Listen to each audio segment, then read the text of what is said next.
side of the pond. He is DJ Schweitzer. I am 2 old fashions deep. What up? I had some margaritas at dinner, so. And you had an old fashioned just now. I did. I spaced them out. They're about 3 hours apart, so. Yeah. You know, taking it slow on this cold winter evening. Snowy night. Here in Ohio, yeah. The snow is back here in Ohio. We'll probably have fall and summer again before the end of next week, I'm sure. Oh, no, it's literally going to be 60 on the weekend. I already saw. Yeah. It's great news. I'm moving in like 2 weeks, so I need this type of stuff to hopefully you get a warm day. Yeah. You know, the last time I moved with like my family, like it was like a big move, you know, big house, a lot of furniture, a lot of stuff. We moved to Birmingham, Alabama. And it was like the hottest day of the year in Birmingham, Alabama. Which is like 90% of the days. And our moving crew was from Fort Wayne, Indiana. So they perished. They really did. They didn't make it. It's a different type of humidity in Birmingham. It's a different vibe. It's a different level. Yeah. They didn't make it. We're just going to cross town, so... Yeah, you're staying, within the same school district, essentially, right? Yeah, so we're really not making things too adventurous. But I was just too lazy to move it all myself. But no, it's that time of year where everyone's trying to stay indoors, and we've been treated with loads of soccer to keep up and entertained with. MLS Cup is set and finalized. We had highly entertaining playoffs to get to that point with drama and ups and downs and storylines galore. We had multiple teams that nobody liked that came in and wrecked the entire playoffs. Yeah, there was only like one bracket that was still alive on the MLSsoccer.com bracket challenge, which, you know, they're desperately wanting to be, March Madness type of deal. And I don't know, they probably had I was going to say the odds are a lot easier. 18 whole brackets that were submitted, but only one of them was left. And even that one ended up falling through because of how chaotic things ended up being. So, nah, fair enough. It was chaotic. It was chaotic out west with Real Salt Lake just burning the place down. And then, out east, it was COVID just wreaking havoc as it has. COVID did a deal. Has done for a while. Yeah, I mean, you also had NYCFC had a great season, but did anybody expect them to be the last man standing in that? No, probably not. I mean, Philly, New England, those were the teams you expected. One of those two. Yeah, and over on the opposite side of the pond, of course, there's COVID catching waves, at least right now. That's impacting Spurs heading into their weekend fixtures. But it was also just a really busy and wild, topsy-turvy weekend in the Premier League, too, where we saw the top end of the table kind of get completely discombobulated and switched around, and we'll talk a bit about that as well. So that fourth place race, I think we talked about it a little bit last week, but that's gonna top 3, obviously the title race is a good one, but you have so many teams that if Chelsea doesn't win the league, the season's not a complete failure. If Liverpool doesn't or City doesn't win the league, the season's not a complete and utter failure. But for these teams vying for fourth place, it's really the difference of this season be if their entire club is in a good trajectory or a really bad one. Oh yeah, I live and breathe that every season. So welcome to my life as a Spurs fan. Where should we kick things off this weekend? It's a lot to unpack, obviously. Let's start at the top. Yeah. Top of the table. We had some shuffling going on as Liverpool and City get wins. Liverpool's win came literally at the death. Yeah. What a great match that was too. Even for a kind of turgid 1-0 scoreline that ended up being, and how late we had to wait for that one goal that. And it was Origi, right? Oh, that's late game specialist at this point. Yeah, I was gonna say the last goal I remember him scoring was the one where Pickford bobbled it into the goal. Yeah, off the post. I mean, he's got like a dozen of these things going now, where he's just Yeah. Pops off the bench late in the match. Late game heroics. And really just changes the dynamic of games. And he, again, did that here. So, that was great. But the match with Wolves kept it tight throughout the course of the game. They've, really struggled for results this year, Wolves, but have been in loads of matches. Yeah. And this was another one where they just ended up on the short side of the stick. But really gave Liverpool a push for it. But Liverpool earned those points, and it lifted them up the second of the table, which, that's just a spot up. But that's a bit of good movement for a side that have gone a bit hot and cold at times this year. Yeah. City get past Watford. Comfortably. Yeah, comfortably. 3-1. It was comfortable. It was Watford. So, looking forward between now and New Year's, City play one match against a top 10 opponent. Liverpool play 2 matches against a top 10 opponent. As long as you guys are in not below 10th place by the time that you guys it's play nice each other of you to just include us in the category. in 3 matches. Mm-hmm. So I mean, it should be a relatively easy run in for them. Really for all 3 of the top sides as we move to Chelsea, who falter again. So they drop points to United as they get that draw last week, and then this week they lose a wild one to West Ham in a match that honestly. And people kind of talk about the somewhat flukiness or wildness of that third goal by West Ham. Mm-hmm. On the day, the better team won. I mean, they definitely were the better side. Yeah. And we keep coming back to West Ham this year. They've certainly had some results where maybe you would have expected more of them, and they probably should have gotten some points or dropped some points when they shouldn't have, but their results against the big teams, against the teams that are in the hunt, that are in the fight for the top 4, but also the top of the table, that's where they're getting their wins. They've so far this season defeated Liverpool. They've defeated Manchester City. They defeated Chelsea. They defeated Spurs and Leicester City as well. I think even Arsenal too in that category. They have tipped everyone over that matters. And they've had a couple games where they dropped some points against the minor, lower sides. But Moyes' men, and this was the season-defining win for them too, right? Like they were down and found themselves back in it really late on. I think it was just 3 minutes from injury time that they actually picked it up. And this is a continuation of a great finish that they had the last season. Yeah. So, Moyes for the United job in the summer. Yeah, I mean they should give a young up and coming manager his dues. He's Scottish. I bet Sir Alex would like that. I bet Sir Alex would definitely handpick that guy. Mm-hmm. Chelsea, on the other hand, once again, and it's not excuses, but it's just reality. Like they have so many injuries right now. Their current injury list, as of today, Tuesday, December 7th, Kovacic is out. He actually returned to training Monday, only to immediately get COVID. Like, immediately get COVID. Well, they should just he walked on the pitch and someone just coughed into his face. Your whole ground should just be covered in bubble tape. Everyone should be wearing masks, 2 or 3 of them. Chilwell is out probably till the end of time. Okay. He completely did his ACL, I believe. Conte is out. Jorginho is out. Those are the 2 that are really making the biggest problems for us right now. Is we don't have a bunch of options when our 2 main guys in the midfield are out. Kovacic is also out, so that was your next option. Now you're looking at guys like Ruben Loftus-Cheek, Ross Barkley, and that Saul guy that has been a complete and utter dud and probably wishes he never agreed to this loan in the first place. I mean, you could have said the same thing about Ross Barkley. So, Ross Barkley is just happy to be there. Yeah. He's fine with this move. Just collecting the paycheck. He's fine with the move. He's glad to be there. Yeah. He's champions of Europe.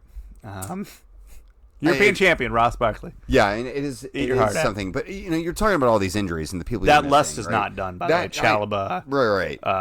It's Havertz, Alonso, Lukaku just coming back. Lots of influential good players in there. But that doesn't explain, too, like, you guys were up 2-0. This was a game you were in control of already, and injuries or not, that squad should be good enough to hold on to the 3 points that were already in the bag. But Chelsea are having so many injuries that even Kurt Zuma, who's not a Chelsea player anymore, got injured in this match. That's how bad it is. That's how things are. Just bleeds over from his old time with the team. It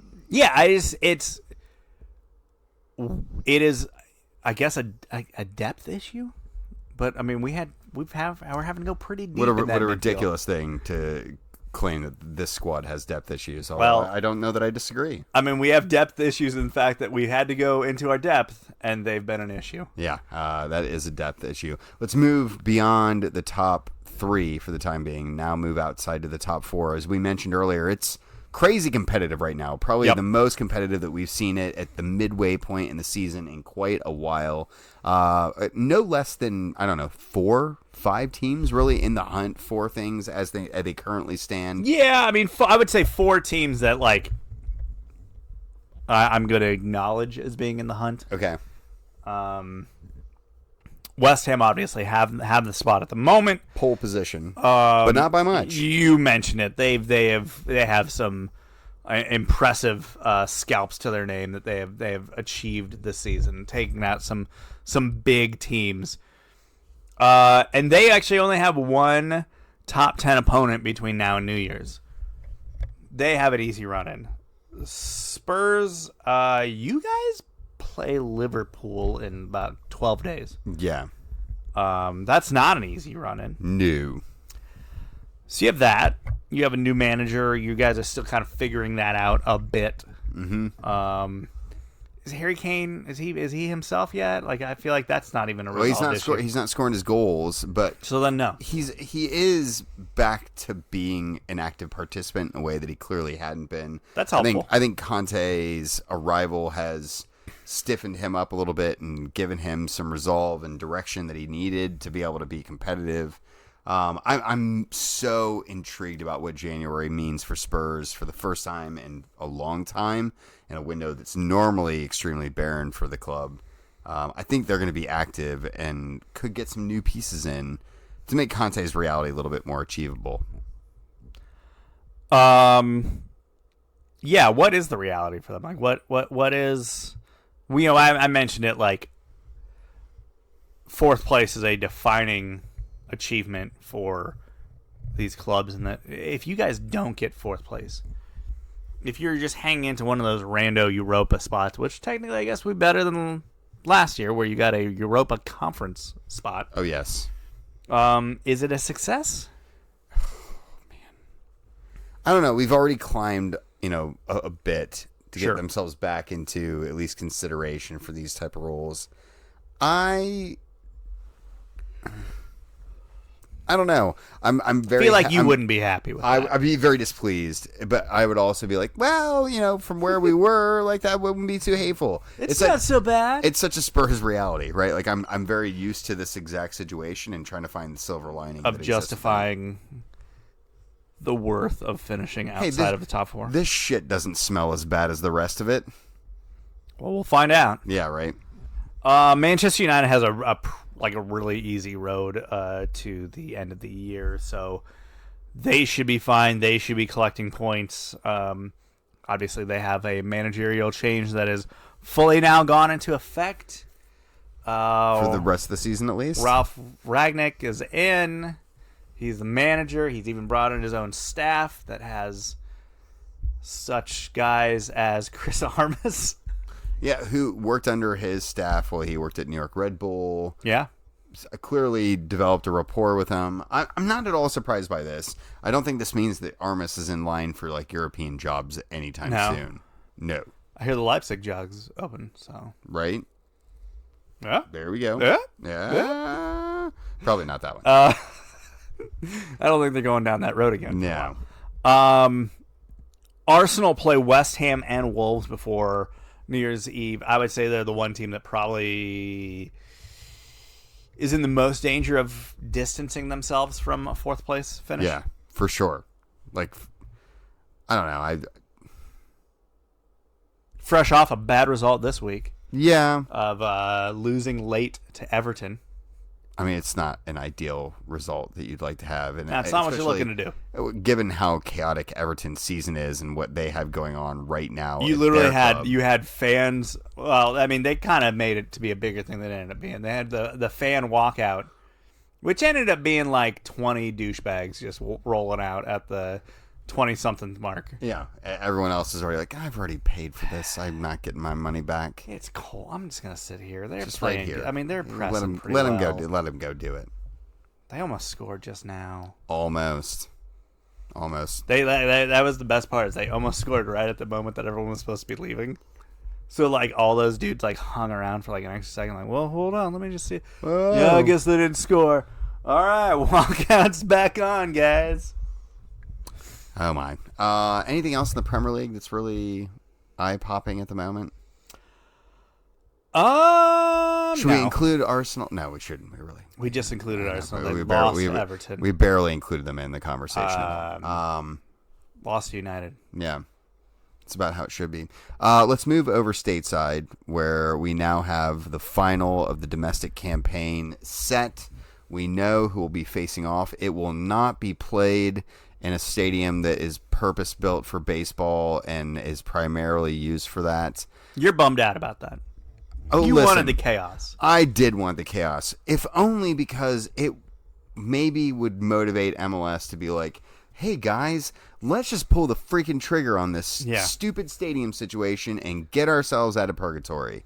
Because it's ridiculous. But this is the reality, though, is as far as we're aware of, the league is not pressuring them to make this happen anytime soon. Well, they don't want to get Khashoggi'd over here. You know what I mean? Like they're not trying to press the sovereign state of Qatar into, doing whatever it is that they need to be doing. It's not Qatar, who's behind the United Arab Emirates. But regardless, like they aren't trying to press that button at all, right? Like they're happy to get that investment and to have a little bit of city football group touching, our little upstart league and wannabe league. I don't know. It's just I wanted it to just shine the spotlight on how embarrassingly stupid it is that they're still playing on that ridiculous pitch. They were just going to make them play at Red Bulls Arena. If they got the home field advantage. There's no way that they were. Yeah. And they're giving this all this. Oh, we know they would have filled it up with 45. Yeah, they probably would have filled it up. Sure. But unfortunately, they can't fill up the field. No. With the proper dimensions. No, they can't do that. And that's the real issue. They don't want to be able to have a guy be able to take a corner kick and land it in the other corner spot on the opposite side of the field. So, yes, I was all for that. I was also all for the league-owned team making it to the final that would be played in the baseball stadium. Given that Real Salt Lake are currently owned by the league. Wasn't to be, though. No. So we didn't get the baseball field. We didn't get Don Garber presenting himself a trophy. Some missed opportunities there, definitely. But we do have Portland. We do have new NYCFC. Portland making their third appearance in the final in MLS Cup. They are 1-1 as of now. Steve Clark was a part of all three of those. Mm-hmm. Didn't start the loss against Atlanta, and then started against them in Columbus. And he will, unless COVID or something crazy comes between now and Saturday, he'll be between the pipes for his second MLS Cup.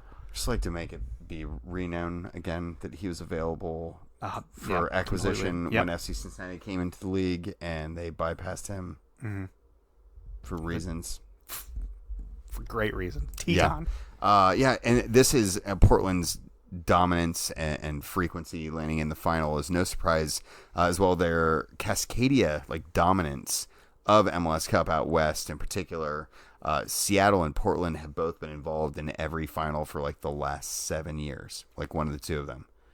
Or maybe pretty good run. Pretty good run. Yeah. NYCFC making their first trip. They will have Tati back with them. He got himself in some trouble and got a red card in the conference semifinal, so he missed this match. But he'll be back.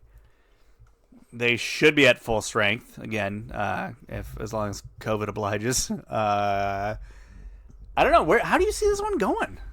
This is a match that it's so you so infrequently get to see the Eastern and Western teams play against each other. So it's so hard to really dial out and pick where you think things are going to go. I think home field advantage is going to be massive for Portland. They've been making it to all these MLS Cup finals, but have never really been the host. Yeah. Right. Now they get the chance to bring it to a town that has rightfully at times claimed the Soccer City USA banner over the last decade or so, and I want it for those fans, even though they've gotten it a couple times. Like, to get a win in that space would be really, really cool. I am also diametrically opposed to NYCFC's existence, and that their supporters have a really nasty track record of being garbage humans. Yeah, they're not a likable club. That's not to say there aren't good people both at the club and who support them. Obviously, if you are one of them, we don't hate you specifically, but Frank Lampard supports them, so well, it's enough for you, right? Pirlo supports them, I'd imagine, or he was supporting that post there on that one corner. It is funny though that the club that came to be with all of these big names that they kept just rolling out there, are making it to their first final, and even their Golden Boot winner is not a household name. Right. If you're who was it? I'd be that English kid that they sold to the guy that he's at Leeds. Leeds a few years ago. Yeah, you know what I mean? That's how I feel about them. Is it Castellanos? I think yeah. There we go. I can do it, but not the guy that plays for the Reds. No, different people. Also had a good season, but different. Probably could end up in New York the way things almost go. Certainly. Yeah. All that said, great for NYCFC. It's always good to see a new team make it to the final. I think that is the whole point of the league and its parity system is to promote people having a chance to do this. And just 7 years removed, 8 years removed from their existence and birth, it is cool that they're getting to go at it. Just would love to not see them win it. So you're back in Portland on this one? Yeah, why not? Why not? Right. Yeah. I'll take NYCFC just to be a contrarian here, but I do think Portland is definitely going to be the favorite in this one. Yeah. Get ready to slice some logs. Any other domestic things? FC Cincinnati's looking for a manager.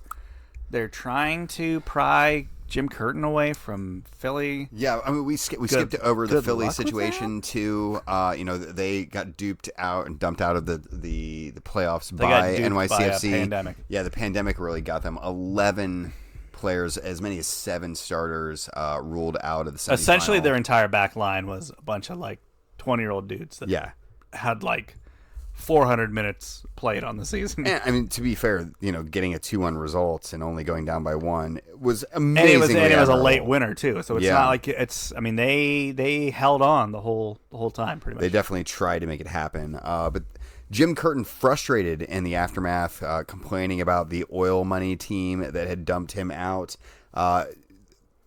The team that owns, or the ownership group that owns Philadelphia, is known for being stingy. They lean into their academy mostly for the reason why most teams do, because it's cheap. Yeah. And it costs a lot less than it does to actually go out and acquire these guys. And FCC have investment on top of an academy that will hopefully in a few years be producing these types of players again. Hopefully. That's a big if on that front, but they've proven themselves a team willing to show ambition and to go out and spend dollars to make themselves competitive. Whether it's right or wrong remains to be seen. But I don't know. The idea of Jim Curtin coming here still seems a tall ask, if nothing else because he's a Philadelphia native, and the move still seems at best lateral, but definitely down. he'll get more money to work with, but he'll have more problems to figure out. Yeah, like with no academy to lean on, it's more expensive right up front. Right, like you have to pay more to get the players you need. Well, and everyone goes like, "Well, he'll have more resources in Cincinnati." Like, well, define resources, because an academy is also a resource. Yeah, I mean, and Philadelphia's academy is pumping out players on the regular now. It seems like, and that won't be something that's easily replaced. The other thing that I worry about too for Jim is whether or not this impacts his career trajectory. He will undoubtedly have ambitions to go to Europe to be a better team. Is it enough to coax him over here and do this again? I don't know. Maybe. I don't know. Everyone has a price. That's the thing for Curtin, right? Like right now he has all the leverage, and he can be like, here's what I want from a dollar amount. Well, here's what I want from a dollar amount in the transfer market. I was gonna say you're already kind of seeing possibly the leverage on the Philly side, right? Because he, whoever it is that who's currently the technical director, whatever, came out in the press today and was like, "Yeah, we're on the hunt for a solid striker." Mm-hmm. So it's all and it's hard to not read into it and be like, well, because it's probably Jim was like, these people let me throw money around and find me a player if I need a player. So if you guys want to keep me, we need to start finding our needs. I don't know. I get the appeal, but it also puts a lot of risk. And if he's a guy who wants to go to Europe, how realistic that is or isn't, is open to debate.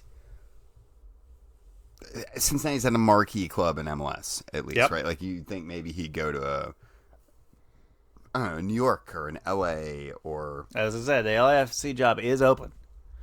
That is a marquee job. Yeah. Will they probably try to go for some big European name? Probably. Maybe so. Or like a Tata, if he gets bounced from the Mexico gig. Maybe one loss away from that at this point. I'd say you're close. Always, definitely close. Always one loss away within that realm. Anything else domestically you want to get into? I got nothing. I got something that will hit in winners and wankers, which I think that's where we're at. Winners and wankers. My wanker. Mm-hmm. We kind of talked about it a second ago. I talked about this last night on Cincinnati Soccer Talk. The American soccer coaching credibility took a hit. I mean, we've had 2 American managers now come over to Europe and get big time gigs, and both with Bob Bradley and now with Jesse Marsch, it lasted not long at all. I really feel like they're very different scenarios, though. They were. In fact, I would say the Jesse Marsch one is actually more perplexing, just by the fact that he was their guy. Like he went all the way through their system. Was a manager in Austria for a couple seasons and tore it up. And he was kind of like the next big thing for the Red Bulls moniker, and he got to the mountaintop and flamed out pretty quickly. And it's like they just discarded this guy that they kind of had built up over these years. Yeah, that's what's really perplexing about the move is they had groomed him for this role for so long and gave up on him so quickly. There's a lot of talk about how their last manager, Nagelsmann, really changed the kind of dynamic that they had there, and they moved away from the gegenpress kind of setup that they had played under Rangnick when they'd really risen to the fore and had become this really, admirable club and organization. And Nagelsmann kind of tweaked that system enough that the players that now play there are really into that style, right? They don't want to do the gegenpress, which is exhausting, requires incredible amounts of focus and commitment. They just didn't want to do that. And I think it set Marsch up for a little bit of disaster, right? Because he came through that system ready to coach the way that they had been doing as a club set up for a long time. So I do think it's unfortunate. I think unlike Bob Bradley, he's built up some credibility in that he's already been successful elsewhere in Europe. Yeah, I mean, right? It will be different in the fact that he will probably get like a mid-level Bundesliga gig or something like that here but within the month. Right? Like that's, everyone talks about that being a bad thing, and not a bad thing at all. No. That this is the life cycle that we're going to maybe see some American coaches go through before we start getting other opportunities to get another go at one of the big ones. It is a bummer, though. Yeah. That they're the big name American managers are now officially 0 for 2 on surviving one season at a big gig. Mm-hmm. So your wanker exactly is just American soccer's the credibility, ego? Yeah, the ego, the credibility. Okay, of American soccer coaching. Yeah. My wanker this week, there's a never-ending stream of bad design choices that seem to be plaguing American soccer in particular, and the one that I have to go with is the MLS Next Pro League, which was officially announced today. I think that was today, or was that yesterday? At this point, I can't even remember. It was yesterday. It was yesterday. Can't even remember these days. Why you ain't gonna announce it on a Sunday? It was yesterday. It was just a horrible, bad, drunken mess of a logo that I am just flabbergasted made it through multiple adult human being layers of approval. That's what I was talking about last night with the guys. I'm like, this made it through like all the normal levels of like marketing of like, hey, let's put it in front of a focus group and let's like put it in front of the bigwigs and like this panel and get what people feel about it. Like, and it made it through all of that. Unbelievably bad. The name I can get beyond, right? Like MLS Next, like they blew it by giving that to the Academy League, and then, they really should have saved it for the Pro, but whatever. But these weird multi-angled things that just don't have any sort of flow to them. The P doesn't look like it's falling over. Yeah. And then the R has like just some real extra serifs going on there. There's also like 2023. They had a bunch of graphics that showed like new teams that are coming out for 2023, and like the twos are shaped differently. Like one leans one way and one leans the other, and it's just why is that? Why is that happening here? It's just an incredibly bad logo. None of this needed to happen. That makes you worry about like, hey, if this is how we're mailing this in, like what else is going to happen for the rest of the league?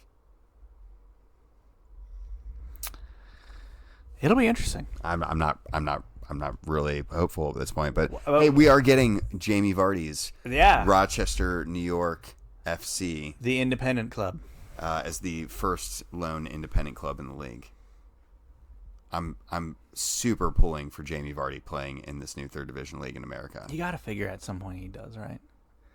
I hope so. I mean, he might be 40 when it happens. We deserve this. I want to see Jamie Vardy punch someone off the waterfalls in downtown Rochester, New York. What about your winner this week? My winner, it's pretty simple, pretty basic, but it's Chelsea FC women did the domestic treble this weekend. Ooh, locked that up. Congrats. So that's their version of the League Cup, the FA Cup, and then the league. Yeah, they're current holders of all three of those. They have been pretty dominant of late, domestically. Yeah, to say the least. And if you want to, I do recommend going and finding highlights of that match against Arsenal in the FA Cup final. Sam Kerr's chip that she did. I've seen highlight replay of it, and it was just a superb deft chip.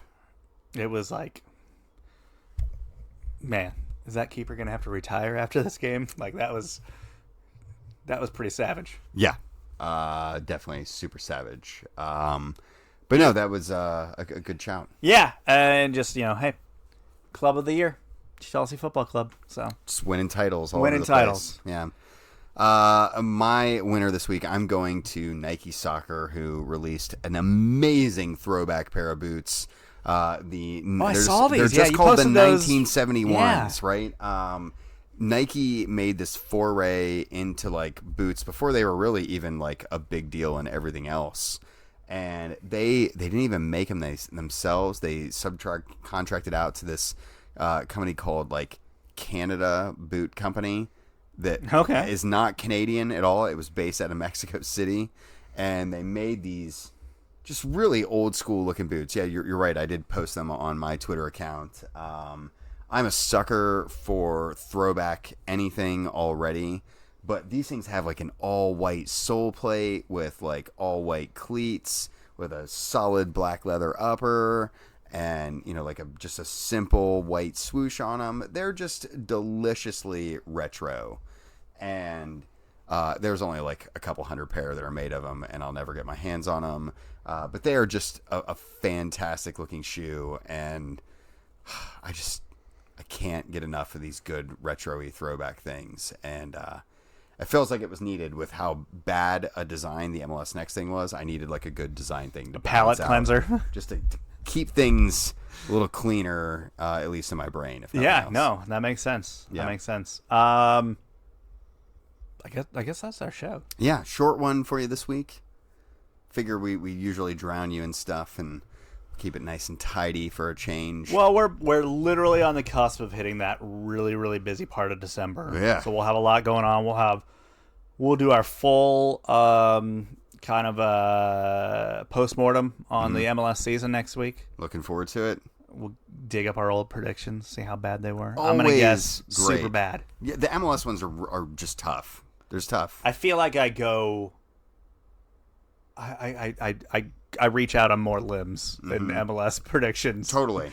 We're like, you know, there's less parity in EPL, so there's less reason to. We're in MLS, like, you're like, man, you know, Colorado's gonna win the West this year, and at the beginning of the season saying, oh yeah, I got a NYCFC, like that's just as stupid then as it was now to be like, here's what happened. Yeah, it's just the odds are not with you to do well at all. They aren't in that, but all right. These are the episodes where we say to ourselves, why are we doing this again? Yeah, why do we decide? Why does anyone listen to us? Still trying to figure that out 9 years later. We'll figure it out soon. Thanks, Mom. As always, if you want to get hold of either one of us, Jeremy's on Twitter. He's at Jeremy Lance. I'm at Wrong Side of Pond. Jeremy's falling asleep over there. Yep, later.